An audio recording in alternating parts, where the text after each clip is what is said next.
जय हिंद दोस्तों, स्वागत है आप सभी का मेरे छोटे से वीडियो में। दोस्तों, जब आपको ये पता चलता है कि आपके फ़ोन का ये एप्लीकेशन आपके लिए सही नहीं है और आप उसको जब डिलीट कर देते हैं, तो डिलीट करने के बावजूद भी वो एप्लीकेशन आपके फ़ोन के डाटा को चोरी करते रहता है। दोस्तों, इसी चीज़ से बचने के लिए ये वीडियो मैं आपके लिए लाया हूँ। वीडियो दोस्तों पसंद आए तो वीडियो को लाइक, शेयर, कमेंट जरूर करिएगा और चैनल को सब्सक्राइब करिएगा।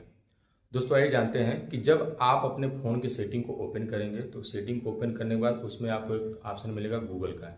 आप गूगल पे जाएंगे, गूगल में जाने के बाद आप ऑल सर्विस पे जाएंगे। ऑल सर्विस में जाने के बाद उसमें एक ऑप्शन मिलेगा कनेक्टेड ऐप्स।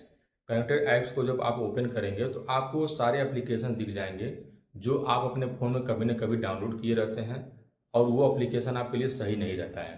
तो आप यहाँ से उसको परमानेंटली डिलीट कर सकते हैं।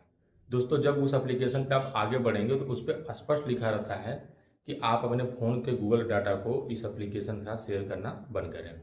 तो दोस्तों, वीडियो बहुत ही महत्वपूर्ण है, अपने सभी दोस्तों मित्रों तक शेयर करिए। जय हिंद।